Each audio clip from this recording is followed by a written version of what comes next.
National championship game just around the corner. The window for transferring is ending, and we're going to talk about how Bama has done so far since the season ended in that tough loss to Indiana. We got our friend Chris Lowe on here to do it. We're brought to you by Pearl River Resort over in Philadelphia, Mississippi. Head over to the Sportsbook, the Timeout Sports Lounge, and put some money down on Bama basketball maybe, or anything. They got it all covered there, 20 big screen TVs, full-size bar, anything you need right there at Pearl River Resort. Let's get this party started.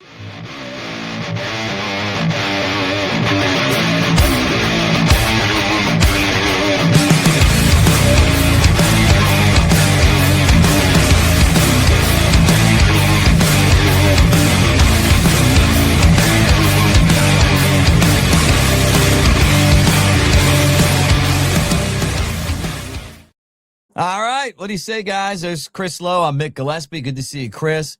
Tough ending to Bama's football season. We talked about that last time. And then the transfer portal hasn't been spectacular to Alabama. They've had some players that said they were coming and went other places. And, as we kind of wind things down, lost some guys, obviously gaining some, but it's tough out there on these streets. Yeah, well, it's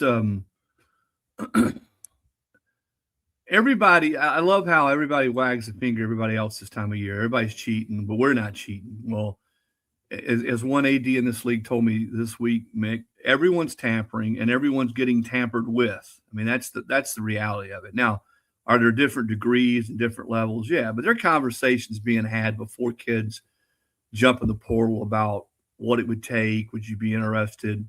Agents, obviously, are usually the ones that are part of those conversations. But you look at what the portal has meant to teams over the last few years. I mean, look at Indiana, what it's meant to Indiana. Miami. Would Miami be in a championship game had they not gotten Carson Beck? I don't know. But it matters. And I think probably it matters now more than ever to be you got to spend money. That's the first thing. And number two, when you spend that money in the portal, you better spend it wisely. You better go get people that are going to be good in what you do, your system, your culture, that are going to be the right position. Because it's, fans are like, we need to go just back up the Brinks truck and pay this or pay that. Well, you better go get guys you need to improve your football team at those positions that you think are going to be contributors in the locker room, on the field. And, sometimes that's easier said than done to find those guys. Yeah. I mean, I think that's a good point, right? And the tough part is, how these guys leave and you don't get compensated for them being there and the time that you spend with them. And I've heard some people talking about it. I think it was maybe Cruz mentioned on our channel about a posting system where, kind of like they do in like soccer and professional baseball, where if a player comes from one place to another, that you get compensated for them if they sign, right? Mm-hmm. Now, I know part of that would have to be, worked with contracts, but it's a shame that that if you're Alabama, you basically worked with these guys, paid them, and then they're just all leaving and you don't get any compensation for it. And there has to be some kind of rule set coming at some point for this stuff, doesn't it? I guess. I mean, it's and you're starting to see that. The pass rusher at Ole Miss just entered the portal, and I know that Ole Miss is going to hold his feet to the fire, and they're going to make him pay because they just released or signed a contract with him. Now, here's the key sometimes is you agree to terms with a kid on a contract, and I've heard some of this happening, that you agree to terms for a kid, player X to return to your school under this deal, but they don't sign it. Right. And they still get in the portal. And I think some of that's going on. I was told just recently that Ole Miss, they're one of their top pass rushers who just got in the portal that they're going to try to hold him to his contract, which means he's going to owe them money, owe a buyout, much like a coach would. So I think that's sort of what you're saying is, at the very least, if you lose a kid, you're going to get some money back. It does work both ways. The portal giveth and taketh. I mean, right. Bama's had some success. Jahmyr Gibbs obviously was a great player that they got from Georgia Tech. I don't know if Bama makes the championship game. What was that, 21, when they got Jameson Williams from Ohio State? Oh, yeah. So they've gotten some good players in the portal. You go back and look. Proctor was a kid who was there, left, came back. Sometimes, though, Mick, I think now with so much of it, with so many guys getting in the portal, yes, it is frustrating for a coach. You feel like maybe you've developed a kid for a year or two, and he's sort of right on the cusp of being a real difference maker the next year, then he gets in the portal. And, Alabama's had that happen to him now a couple of times. And being able to find those guys, you got to sort of be able to make up for it and go find those guys elsewhere. People talk about personnel and scouting. Gosh, to me, you got to have almost an entire office now of people that just absolutely know way before who might be getting in the portal, identify those guys, go back and watch tape and do your, you can still do homework on guys. You can talk to high school coaches and you can talk to the guidance counselors at their school, maybe some guy that knows them, from where he'd been before. And, all those conversations are taking place. And, but Alabama hasn't torn it up in the portal. I don't think there's any other way to say it than that. They've lost some guys. I think they brought in a few guys, but and we talked about this earlier today. If I'm looking at Alabama for next year, the two things jump out that would concern me. Number one, have they done anything, or have they? Maybe here's a better question: have they done enough? Right. To be appreciably better in the run game next year. Yeah. That's where they got to get better. Yeah, and especially when you're coupling that with you're going to play a brand new quarterback. Right. And you don't want to throw him out there without a run game, to lean on. So those are the two things as I look at Alabama. I still think they're going to be good in spots. I think defensively they still got a chance to be really good. I know it was disappointing the way they played against Indiana, but really for the most part, from the time they lost to FSU, and Georgia hit them up with a lot of points, but they played defense at a pretty high level and got better. I think that was what was probably most encouraging for Alabama fans. Is Kane Wommack's defense got better as the year went on. Hey guys, don't forget that we're presented by AveD. There you go, Mick Nation. Hit that QR code. We did some really fun stuff during the college football playoff, and that was pick the games that Alabama was in by quarter and give you guys money, like $250 per quarter, and then the winner got money. So now we got some swag right here. This is our hat. You can see the logo in there. And then we got this kind of hat. So we're giving those away by being part of AveD. Get in the comment section. It's all free, and it's our place to stay connected. Chris, the question that I have is there an appetite anywhere in this sport to put guardrails on where we're at right now? And how could they do it? Because it seemed like they were saying, well, we're going to, everybody's got $20 million to spend, but it doesn't make any difference because Texas is spending a lot more than everybody else. Texas is not the only one. Miami, Oregon, you got Texas Tech. What's the old saying, Mick? That there's a difference in Texas money and everybody else's money? Yeah. Your former coach there, Nick Saban, used to always say, it's not about the money. It's never about the money. It's about how much money. And boy, doesn't that describe where we are now in college football? I think there's an appetite to do that in certain quarters, but not among players. I mean, if you're a player, the last thing you want is some kind of cap, where you can't continue to make a lot more money. If you're Cam Coleman or Sam Levitt or some of these guys are getting these huge deals, then you want to have that avenue to go, to go make that kind of money. And I guess what you're asking, is there a system that prevents that? And I think is there any word of that? Is there any word of? Well, I mean, the coaches and ADs hope that Congress, but I'm not counting on Congress fixing that. Are you? I mean, maybe there's a model. I've heard a couple ADs now mention collective bargaining, a model similar to what we have in the NFL, where players have representation and you negotiate what that cap is going to be, a legitimate cap. Mm-hmm. Everybody has to play under that cap. There are legitimate contracts where you can jump around every year. Now, does that fix some of it? It might. I don't think it fixes all of it because, in the NFL, Mick, you got what, 32 owners, 32 team owners. Yeah. And in college, you got, how many do you have in college? How many donor collective guys do you have at each school that are pawning up? 5 to 20, right?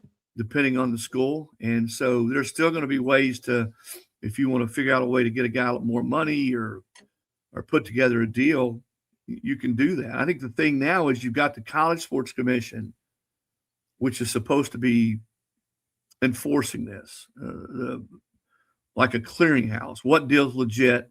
No, I'm talking about over and above the rev share. The Alabamas and Auburns and Texases and Ohio States of the world are all spending about $14 or $15 million or more of their $20.5 million on football. And then you have the collectives in the NIL that are spending more, raising money, trying to put together deals. And the clearinghouse is supposed to decide what is legit. Well, the phrase they use is, what is fair market value? You tell me, you're a smart guy. What is your definition of fair market value? That's a good question. I mean, it's basically whatever you want it to be. And the clearinghouse is supposed to sign off on these things. But there are also deals that are being cut that probably are never even go before the clearinghouse. Right. We've heard, 30, 40, $50 million rosters. Look at the Levitt kid got Miami.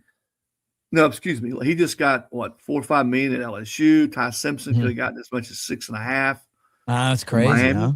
Huh? The kid at not gonna make that in the NFL. No, well, and the kid at Duke, I think there may be a chance he gets in the portal and he could make a ton of money. It led to, or had as many yards passing as anybody in college football this past year. So I guess what I'm saying, when it comes to quarterback, that position in this current system, if it doesn't change, is it sustainable? Is it not? I know that's the question everybody has.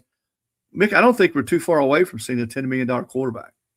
I really believe that. I mean, look at Miami. They go out and they get Carson Beck. Mm-hmm. And I guess that's going to lead me to the next thing I'm going to talk about. But you pay Carson Beck, and then all of a sudden you figure it out, and they're in the championship game. They don't get there without Carson Beck. He's got a lot of experience, everything coming together for him. And he leads the Canes. A really tough path, by the way, to get there to the to the college football playoff. And then and then you look at what Indiana's doing, and you're like, this.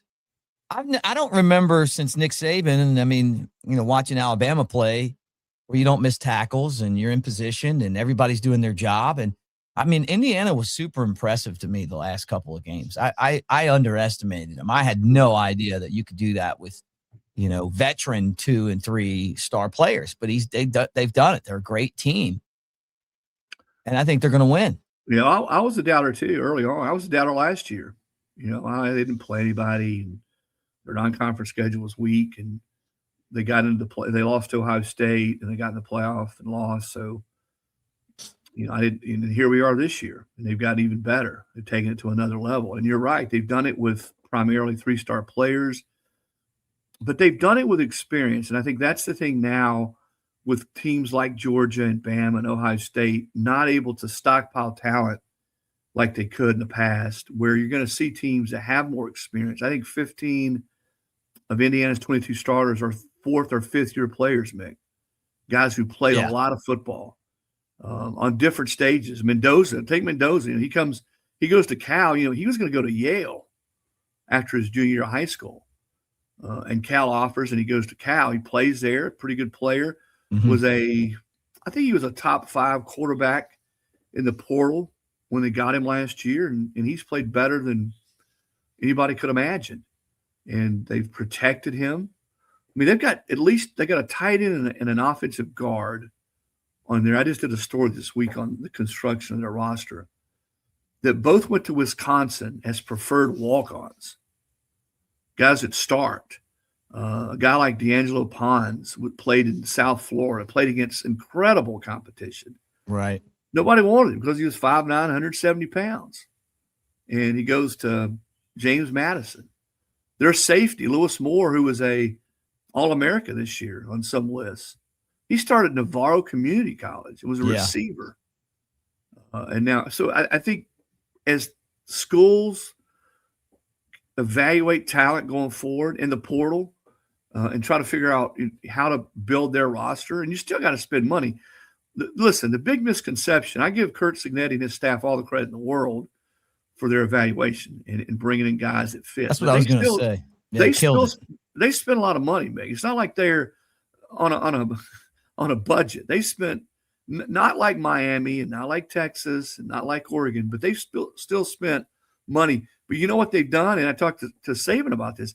They spent that money wisely. They spread it around and brought in guys at key positions and have coached the hell out of them and developed them and got guys that were good locker room He's watched them all himself. Absolutely. He's like, and that to me is huge because how many of these coaches have the ability to scout like that and then put the time and effort into doing that? Saban was that guy. I mean, like, look, the Sabanator wasn't successful on accident. So he knew exactly who he had at every position, and he knew what he was looking for, and he did his own work when it comes to that stuff. This guy's the maddest. You know the maddest, one of the maddest I've ever saw Nick Saban? No, not the maddest, but one of them.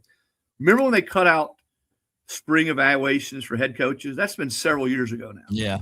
Maybe, was it 10 years ago, 8 years ago? But the NCAA said, or it was coaches, AFC, I don't know who voted in, said head coaches could no longer go out in the spring and evaluate players, just assistants.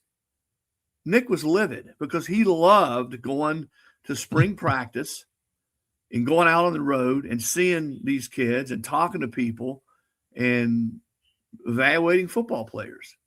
And in his mind, well, why would they cut something like that out? If I'm willing to go do it, or this coach or that coach willing to go do it. So to your point, yes. I mean, he was as dogged at going and seeing kids. He wanted to see them. You know, West Coast, over in Texas. I mean, he traveled and went on as many trips as any head coach in recruiting as anybody out there. Yeah. No, he's the best in the business. And, you know, obviously Kalen DeBoer and his staff are going to have to try to figure that same thing out when it comes to, you know, going out and finding players where you just can't go buy the best, you know, and I think that's the toughest part for Alabama fans is that, you know, we're not at the upper level of spending, you know, so where do you get your advantage at? Well, you either do it with scouting or development, right? And they are recruiting well, though. I think if you look at the class that's coming in, and again, you can't really evaluate recruiting classes until a year or two down the road, right? Maybe longer now. But the way I look at it, when you sign a class or when you're putting a class together, is who are you getting that the people you got to beat on the field also want? And if you go by that rule, then Bama's recruiting pretty darn well right now with what they've got coming in. Is they've won a lot of recruiting battles against upper tier teams. And I think when people say, well, what is there to be hopeful? There's a lot to be hopeful. I certainly don't want to make, but that's where typically I start. How is a program recruiting? Are they bringing in players that are high profile players that everybody else wants? And they're doing that. You know, this staff and certainly this class coming up, they've been able to do that, Mick. Guys, we're brought to you by New Life Art. Hit that promo code Bama Tailgate, 20% off. You got the crispy screen. You got the buzzer beater that Mark Sears put on Auburn. I'm actually going to have that one. I think it might be ready for me by now. I love the basketball prints. You got Ryan Williams making a spectacular catch against Georgia. All of those 20% off when you use our promo code Bama Tailgate. I got to ask you this, a guy that's covered the SEC for a long time. I felt like the SEC was a disappointment this year. I felt like they got their butts whooped in the bowl games. 2 of the bowl games were against other SEC teams that they won. And then you can say, well, maybe they were matched up against teams that were upper tier. I don't buy that at all. It always used to be, well, you know what? Our 10th team is as good as your second team because we have to play each other. All of our teams lost. Nobody's in the championship. Bama got blown out by Indiana. You know, Ole Miss played a great game against Miami, but still they lost. And I this is the second straight year where I really feel like the SEC's backpedaled. And you look at some of the brands in the ACC and the Big Ten, and they don't get the credit from us, but it just feels like they should, and that we have to really look at what's going on right now in the conference and say, hey, man, this isn't the SEC that was dominating. Mm-hmm. I equate it a little bit, Mick, to what happened in basketball around the world. There was a time when the U.S. was so far ahead of everybody else in Yeah. basketball, and people started catching up. It became more important. You look at the grassroots programs of some of these basketball around the world, and it took the Americans getting beat in a couple of those international championships. Now they went to straight pros, but we've been playing pros in the Olympics now for over 30 years, right? Even this last, the team this last year was pushed. So I think the rest of the country's caught up a little bit. NIL's helped. The portals helped. Going back to my point a minute ago about stockpiling players. And I think the SEC has beaten up a little bit on each other. I mean, that's not an excuse. It's just a fact. We've talked about this on your show. Man, it was Bama and Georgia and Bama there for seemingly, 8 years? And then you throw in LSU in 19, they were better than everybody. Nobody was close to LSU in 19, Joey Burrow. Another transfer quarterback, by the way. And I think what's happened now the last couple of years is the league is there's not that gap. You don't have necessarily what I would call elite teams. You've got a bunch of teams that are pretty good, and you got a bunch of teams in the middle, and they sort of beat up on each other. So, yeah, I agree with you. I think it has been there's been a dip the last couple of years. I will say this, though, and I've heard a lot of people nationally saying it. The SEC had created such a high standard from all those national championships they won in a row to all the different teams. You had Auburn winning one, you had LSU, you had Bama, you had Georgia, you had Florida. And if you go back to the first BCS, you had Tennessee. So you had 6 different schools winning championships, national championships. I think that standard was so high that all of a sudden, well, now here's 3 years in a row that the league doesn't have a team in the championship game. But you know what? It's not like they haven't been right there. Bama loses in overtime to Michigan. Yeah.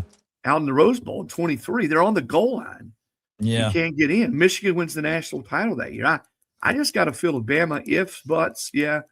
They win that game. I think they beat Washington in the national championship game. 24, Texas. 24, Texas is on the goal line against Ohio State. Commits that awful turnover that goes for a touchdown for Ohio State, and that game changes completely. Right. And then even this year, Ole Miss is right there with Miami, throwing in the end zone, the last play of the game. Yeah. So I don't think they're that close. I don't think they're that far away, SEC teams, from still playing for the national title game. But facts are facts. You are, as Parcells used to love to say, you are what your record says you are. It. And they have not played for a title now in 3 years. Yep. Guys, you know that it's been a pretty tough week with Bob Wier of the Grateful Dead passing away because, you know what, part of my enjoyment every year was going to see them in the Sphere. I saw Bob Wier a bunch of times, including once at the National Symphony Orchestra with his band. And then, I saw him in Fort Lauderdale last year. Anyway, I've got a lot of reminders, though, of my love for the Dead. And this is one of them right here. This was made by J.K. Terrell at Brown Shed Glass Studio. He made it for me and wanted me to tell you guys about it. I love this thing, but he can make all kind of custom art when it comes to stained glass, and these things last forever. There's all kind of stuff on his website, including Bama, and he can do custom, or some of that stuff's already done. But anyway, I just wanted to pass that on to you. Chris, what do you have going on that people can read at On3? Hey, you know who's nodding down from above in approval right now, right? Bill Walton. Yeah, I know. We lost Bill Walton, and the ESPN special on him and his love for the Dead, like it frames it up perfectly. And did you see that where he's talking about? They said they got to know him because they thought everybody was sitting down. I watched all 4 parts of it. Yeah, I never had a chance, obviously, to be in those locker rooms, but I've heard people talk about that 86 locker room, the Celtics, and you had all these different personalities. You know, you got Walton as liberal as the day is long. You got McHale as conservative as the day is long. And I don't know where Bird, but those conversations and the back and forth, apparently over and above basketball, were legendary. Yeah. And I would have loved to have been a fly on the wall and hear some of those. Me too, man. Me too.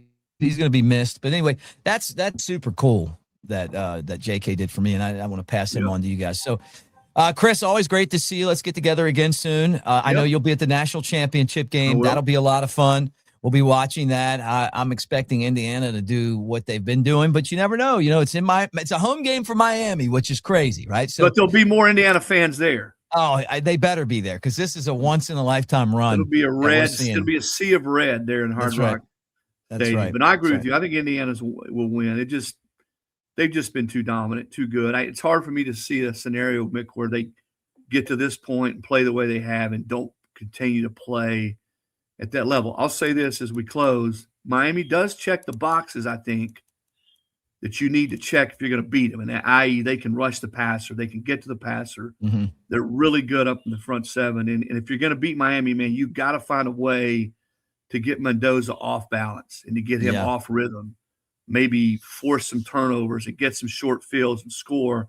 That's the way you beat him. And Miami is equipped defensively to do that. That'll be a lot of fun.